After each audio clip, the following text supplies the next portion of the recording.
Hello students, स्वागत है आपका be learning tutorial YouTube channel में। आज की इस वीडियो में हम गणित कक्षा 10 अध्याय 12 प्रश्नावली 12A से प्रश्न 8वें को सॉल्व करने वाले हैं। ये जो चैप्टर है इसका नाम है area related to the circles, वृत्तों से संबंधित क्षेत्रफल।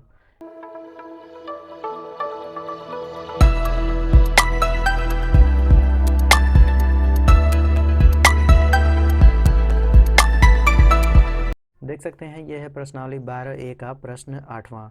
अगर आपने पिछला क्वेश्चंस नहीं देखा है तो उसको ज़रूर जांच के देखिएगा। उसका लिंक आपको नीचे डिस्क्रिप्शन में या फिर हमारे चैनल के प्लेलिस्ट में मिल जाएगा। देखिए इस प्रश्न में कहा क्या गया है, एक वृत्ताकार खेत की परिधि और वर्गाकार खेत का परिमाप बराबर है।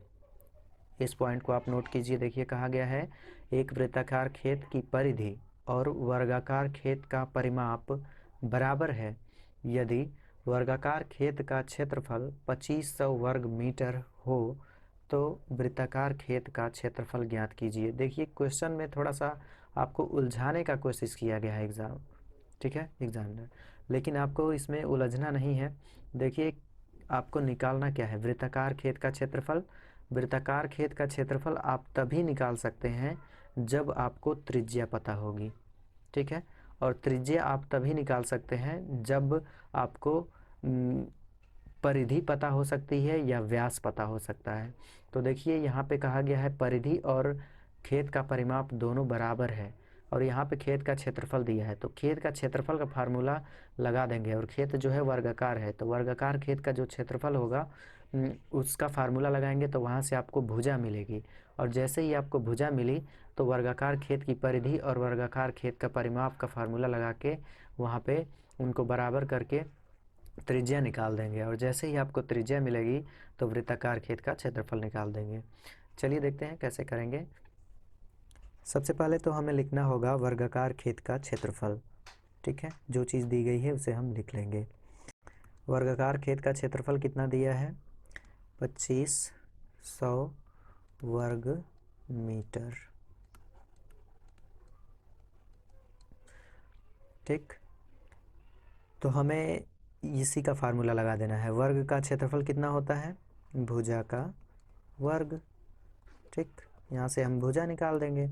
भुजा का वर्ग ये हो जाएगा 2500, ठीक।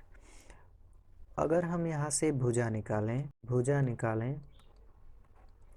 तो जो भुजा होगी वो करड़ी में हो जाएगा 2500, ठीक। और 2500 आपको पता ही है कि 50 का है, ठीक।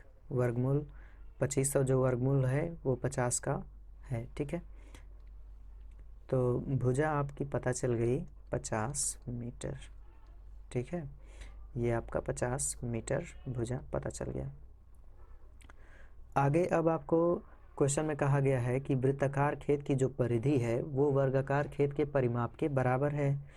तो यहाँ से आप लिखेंगे वृत्ताकार खेत की परिधि बराबर खेत का परिमाप। तो जो वृत्ताकार खेत की परिधि होगी, मतलब कि वृत्त की परिधि, तो वृत्त की परिधि होती है 2πr, ठीक। और खेत का परिमाप, खेत कैसा है, वर्गाकार है, तो वर्ग का जो परिमाप होता है वो होता है 4 गुणे भुजा, ठीक। अब इसी पे वैल्यू पुट करेंगे, 4 गुणे भुजा अभी हमने निकाला था 50 मीटर, तो ये 50। हमें यहाँ से r का मान चाहिए क्योंकि हमें निकालना है वृत्ताकार खेत का क्षेत्रफल। तो वृत्ताकार खेत का क्षेत्रफल हम तभी निकाल सकते हैं जब हमें रेडियस पता होगी। तो रेडियस यहाँ से हम पता करेंगे। यहाँ से r का जब हम मान निकालेंगे तो जो चीज़ इसके आगे है, मतलब गुणा के रूप में है, वो इसके नीचे आ जाएगी। और यहाँ से r का मान, यहाँ से इसको आप कैंसिल कर लीजिए 2 बार में, ये हो जाएगा 100/π, ठीक। आप इसको चाहें तो 22/7 लिख करके इसको चेंज भी कर सकते हैं, ठीक है। ऐसे इसको आप कर सकते हैं, मतलब कि 100/22 गुना 7, ठीक है। ऐसे आप लिख सकते हैं।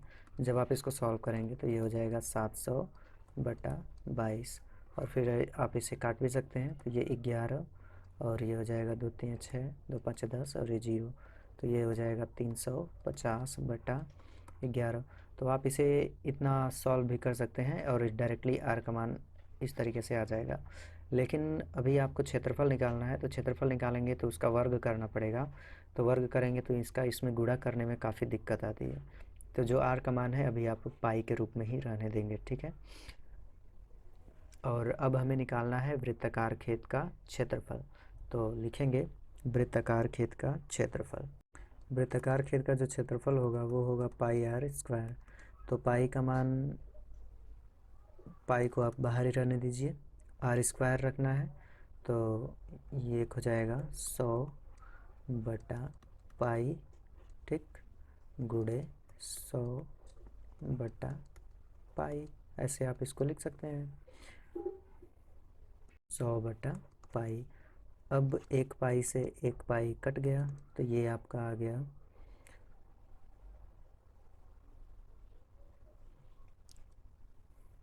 100 का 100 में जब गुणा करेंगे तो आ जाएगा 1 2 3 4 0 बटा पाई का मान रखेंगे तो 22 और 7 ऊपर ट्रांसफ़र हो जाएगा। अब इसे हम काट लेंगे तो 1 11 हो जाएगा, 2 5 10 और ये 1 2 3 0। अब ऊपर का गुणा कर लेंगे तो ये हो जाएगा 3 7 5 35 और 3 0 लगा देंगे और नीचे 11 रहेगा। जब हम इसे सॉल्व करेंगे तो ये आ जाएगा, तो ये इतना आ जाएगा। इसे हम इसमें डिवाइड करेंगे तो 11 3 33 34 35, 2 हासिल बचा, यहाँ पे आ गया 20, तो 11 1 कम 11, ठीक। यहाँ से 9 हासिल बचा तो यहाँ हो जाएगा 90, तो 11 8 88 89 90, 2 हासिल बचा, यहाँ पे आ गया तो 21 और 21 में 2 का भाग देंगे तो 11 1 कम 11 एक बार जाएगा, तो ये आपका आंसर हो जाएगा। यहीं तक आप छोड़ देंगे तो भी आपका सही होगा, ठीक है। तो इस क्वेश्चन को आप इस तरीके से सॉल्व कर सकते थे।